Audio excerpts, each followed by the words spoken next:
My name is Brian Riggs, and in this lesson we're going to talk about a 30-minute practice routine. Since you want to get the most out of your practice time, it really helps to be organized. So we're going to split that 30 minutes up into three main sections. The first is technique, the second is older repertoire, or pieces that you already play, and the third section is new repertoire, or learning new pieces. So we're going to start with technique. We're going to look at both the right and the left hands, but let's look at both hands in closer detail because we're going to start by looking at Guiliani's 120 right hand exercises. A great resource that we have as classical guitarists is Mauro Guiliani's 120 right hand exercises for the right hand. So what he did is he created 120 different right hand patterns of arpeggio picking techniques that we can do, and he does it on two different chords. We're going to start with the C major chord. And the next chord sounds fancy, a G7 over B. So essentially what we're doing is a C chord, which a lot of people know already. Your third finger on the A string, second finger on the D string, the G open, and the first finger on the B string, and the high E open. And for the purposes of not all of, but most of the exercises, we're only going to use the 5 strings closest to the ground. And for this example, we're going to talk about exercise number 9. So that one only uses the 5 strings closest to the ground. We don't use the low E string. We go from the C to the B7, or the G7 slash B, excuse me, the G7 slash B. Put the middle finger on the A string 2nd fret, the pinky on the B string 3rd fret, and the index on the 1st fret of the high E string. And then we also have the G open and the D open if we play that string. So we're going to go back and forth between the C chord, G7 slash B, and back to C. Sometimes people say that that's kind of monotonous to play the same 2 chords over and over again.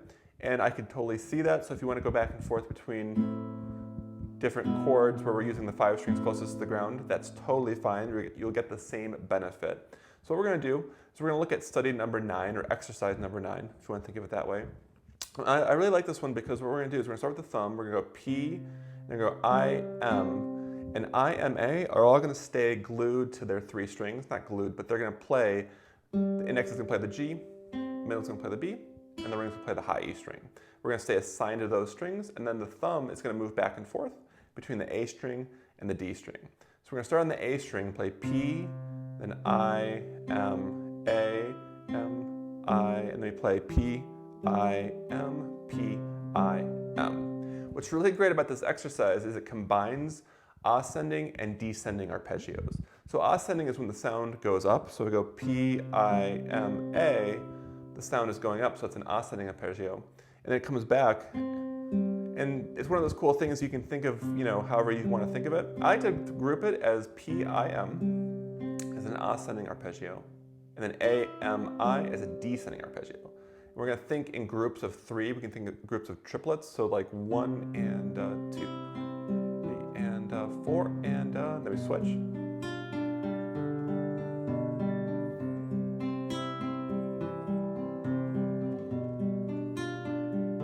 Make sure every note is nice and loud and nice and even. It's much more important to be even both in the volume and in the rhythm than to go purely fast. We don't want to go fast and then have stops and starts and to have the sound halt here and there and then go fast and then go slow again. Much more important to kind of think of that group of triplets, as I said, of 1 and 2.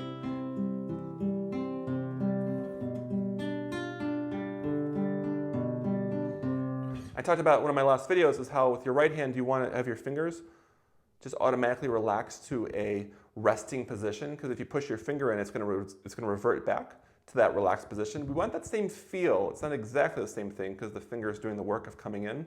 We want to have that feel. When I do that P, I, M, A, by the time I get back to play the A string, M and I are definitely relaxed again. And then pretty quickly, the A finger, it also relaxes back to its natural state. So every finger, when it comes time to play, every finger has the impulse of just going in towards the palm of the hand.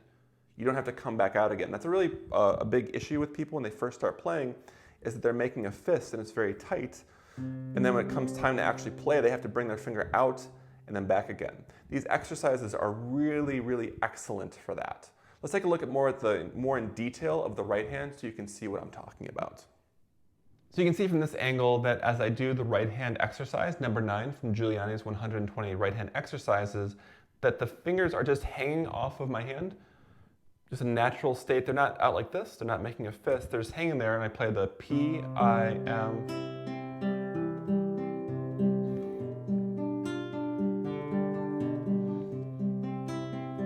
So I really think of it, as I said before, as you can see from this angle, I think of it as 1 and, it's like 1 and 2 and. So I think a group of P, I, M, and I think a motion of A, M, I. Our hands are wired in such a way that this motion is pretty natural to go from the pinky to curl in the fingers towards the thumb. We want to think of that as one fluid motion as much as possible. So it's not like I'm coming out and having to play each note. Like I said before, you don't want to feel like you have to bring your hand out again. You want the fingers to already be in place just to have the impulse to go in towards the palm. It's also good, it's not that hard because there's only 2 different chords, as I mentioned, but when I go from the C chord to the G7, the right hand doesn't know any difference. The right hand doesn't pause or wait for the left hand. That's actually good. It doesn't have to be anything particularly complicated or anything too terribly difficult, but you want to make sure that you do have, I think it's nice to have something moving in the left hand just to keep that coordination going. I love this, as I said before, because you have both the ascending and the descending. Just make sure that there's, like, once one finger plays, I'm using here what's called sequential planting. So instead of putting the fingers down in advance, I'm basically handing off from one finger to the next. I think that's really, really important to develop. I think it's a foundational skill that if you can get that of going to index to, and going right from index to middle, and then from middle back to the thumb again, that really helps a lot when it helps you feel much more secure and much more accurate in all the pieces you're playing. So let's look at one more right hand technique to do for a warm up and just general technique building. I think is excellent, is to do a thing called right hand walking. So right hand walking basically means that we're going to play all 6 strings. We're going to actually focus on the index and middle fingers, and if we can, we're going to do a rest stroke. So we're going to start by doing the index. Believe it or not, the index on all 6 strings. Now this is just a warm up. Go nice and slow, play nice and loud.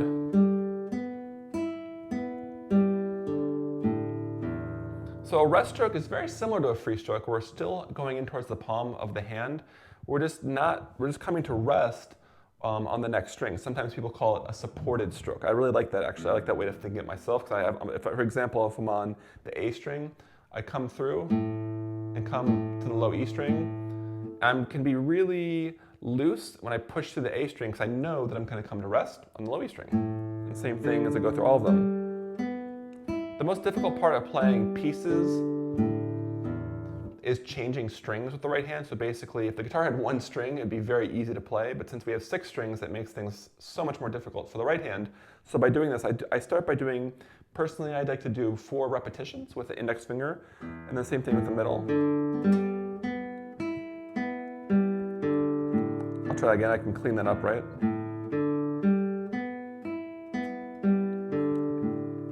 Now one thing that's important to note is that when you do come to rest on the next string, immediately after you come to rest on the string, then you don't keep pushing. As soon as you feel the string, then you want to let go of the pressure. Then you just basically, I've heard people say empty out or relax your finger. That's a great way to think of it. You don't keep pressing into that string, because that's going to cause all sorts of problems with extra tension in your finger. And then last but not least, I go to the A finger. If you're like me, you might feel like that one's the most difficult. That's totally natural, but it's good to develop that, to have your hand be balanced. And once you've done each finger individually, then the next natural thing to do is to do I and M, index and middle. And it's like legs walking across the strings back and forth. That really helps you develop, first of all, it helps you develop strength, but also it helps you develop accuracy and confidence as you move from string to string. Continuing with the theme of walking, with the left hand, we'll also do left hand walking. And the way we're going to do that is by starting with your index finger of your left hand on the 1st fret of the low E string. What we're going to do is we're going to hand off between the index finger on the 1st fret and then the middle finger on the 2nd fret of the next string. So we're going to go 1st fret of the low E string, second fret of the A string, first fret of the D string, second fret of G, first fret of B, and then second fret of the high E again. So all together, and we come back down. It's really, really important to focus on having the sound be smooth and connected, or legato. So you're holding down the note as long as possible until the next one. That's much more important than going fast. Next, we'll try it with middle and ring, or second and third finger, also on the second and third frets. Not too bad, right? Make sure that the other fingers that aren't playing aren't doing one of these where the joints open up. Make sure that they stay nice and relaxed. The overall orientation of your hand, once again, is like a letter C shape.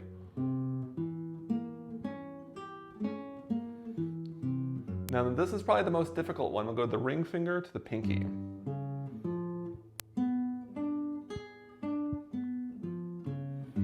So you can really feel where the part of the hand that lifts up the fingers, that's what this really develops. So important. Now, if you want to get kind of intense, that would be a great exercise, a great warm-up right there, just for a few minutes, because remember, we're fitting the technique in about 10 minutes. You could also go to middle to pinky.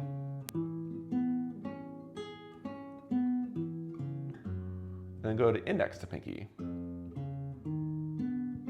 I like to work on my pinky because I feel like it's the weakest finger. And last but not least, we could do this one, index to ring finger. That's a fairly strong combination. For me, the pinky is a little more, it's a little less strong than the other fingers, and I think that's true for most people, right? So I really like to work on this one. And then also going from middle to pinky as well. I find that really helpful to warm up. Go nice and slow, don't overdo it. Definitely make sure you don't have any tension or pain in your left hand, but that would be a great warm-up just as a daily thing to really increase the strength in your fingers. In the next section of this video, we'll talk about reviewing pieces that you already play. So pieces that you've been playing for a while, you have the notes and the basic technique down pretty solidly, and now you want to start making them more musical and more expressive. An example of a piece that I've been playing for several years and feel pretty comfortable with is Julia Florida by Agustin Barrios. So once you have the notes and the rhythms down, that's very important, of course, but then you want to start to make it more musical. So if I play the beginning, I'll play it pretty straightforward here.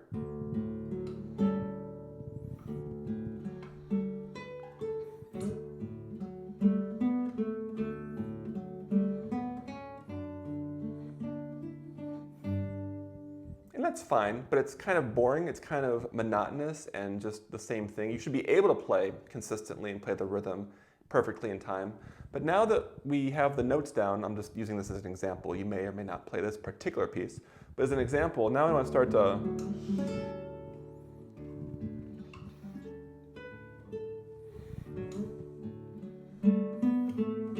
to open up the tempo.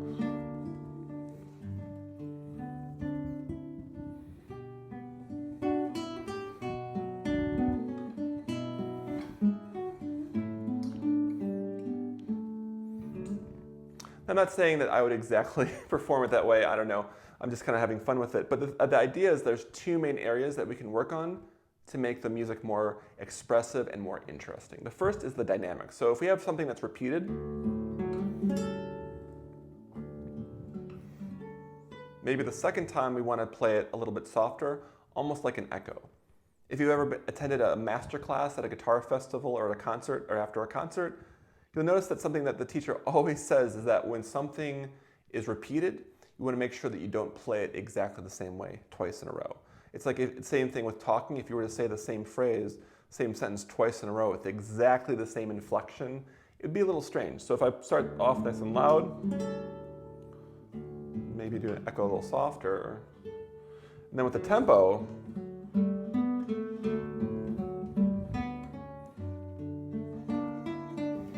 get a little faster and then linger, because this particular piece is in 6/8 time. 6/8 is felt in two groups of three, like 1, 2, 3, 4, 5, 6. So you want it to be consistent as your main foundation, but you can stretch and then expand and then kind of contract the time as you're going along. And you have to be careful that you don't overdo it.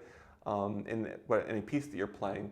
But usually most players I found in guitar lessons with people, most people who are studying could really benefit from opening things up. It's important to play the rhythm, be able to play the rhythms consistently and in time. I keep saying that today. But once you get the melody comes in for this piece, for example, I'm using it as an example once again.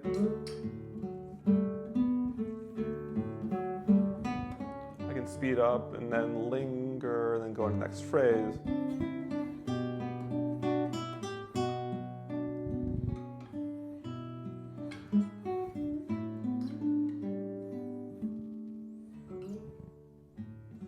And that's so much nicer than just playing 1, 2, 3, 4, 5, 6, because then the music gets rather boring. So see if you can work on those two things to give you something to focus on, working on the dynamics, so making some things be louder and some things softer on purpose, and then playing with the tempo and be tasteful about it. You don't want to go too crazy. But one thing I found, once again, in lessons is it's actually much easier to rein things in and to come back more to tempo. Usually at first it's difficult for you to loosen things up and let it go and be more expressive with your playing. But I found most people can do that pretty quickly if they start thinking in that way. So you can leave in the comments below if there's a piece that you're studying or that you're playing that you want to start becoming more musical on now that you know the notes. That'll really help your playing really take it to the next level. And we'll finish up by looking at how you want to approach learning new pieces. So there's probably, if you're like me, there's so many different pieces that you want to learn. You want to dive into so many great classical guitar pieces. So how you can get the most out of your limited practice time, we're going to talk about breaking up a piece into smaller chunks and playing nice and slow to make sure that you're really accurate. An example of a piece that I started working on fairly recently is the Jig from the Lute Suite BWV 997 by J.S. Bach. So that's a great piece. It's pretty difficult. In the left hand, there's a lot going on, so I'll try playing the first phrase here.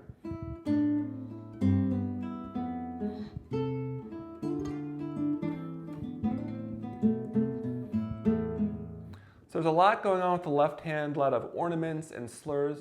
So instead of just playing the piece all the way through, which is really tempting because it's great music and it's really fun, and I feel like I'm starting to get it, but what's really important in that piece is what I just played is the first 4 measures. So what we want to do when you're learning a new piece is to make sure that you can repeat something correctly. So it's consistent and it's repeatable. So what I might do is I start by taking just 4 measures of the piece. If the piece is much longer, of course.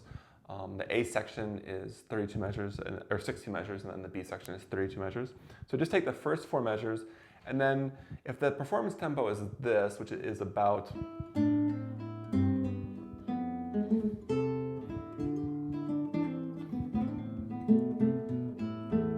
what I would do is start much, much, much slower.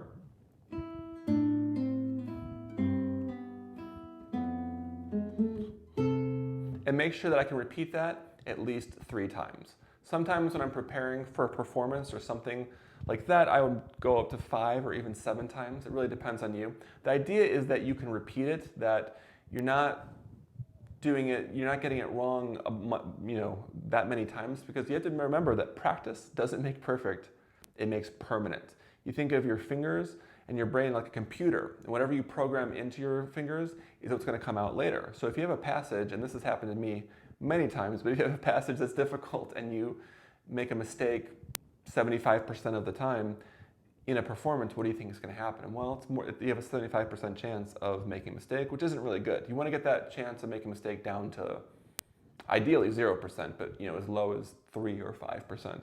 So I'll do this.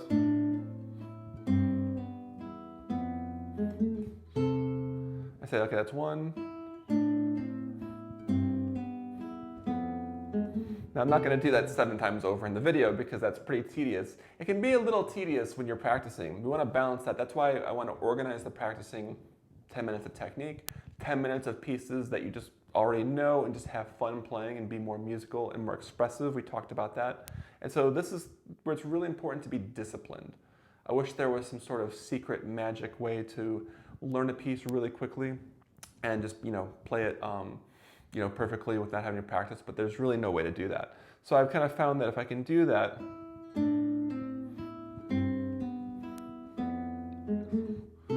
what's great is that when I play in a performance, maybe I'm a little bit nervous, maybe it's kind of hard to concentrate. that muscle memory is there and everything is like, so you can recall on that, because whatever you do in practice is what's going to come out in a performance. If you practice it wrong a bunch of times, it's very likely that it's going to come out wrong because you're reinforcing it for good or for bad. Now, it's really a good thing, right? Because I say practice doesn't make perfect, it makes permanent. That's actually a very good thing if you're practicing correctly, because then the correct thing will become permanent as you're playing. So now you have a rough outline on how to organize your practicing. You can organize it by doing technique, and then older repertoire, and then working on newer repertoire. You don't have to exactly break up your practicing time into exactly 10 minutes of this and 10 minutes of that. But I do think it's good for a rough outline on how you would organize your practicing if you had 30 minutes to practice each day. I think this would be a great start. So let me know in the comments below what you like practicing the most. Is it technique, or is it older pieces that you've been playing for a while and you can play really musically, or is it learning new pieces? Let me know if there are any pieces or any techniques that you would like to see videos for, and be sure to subscribe because I'll be making more classical guitar technique and lesson videos. Thanks for watching.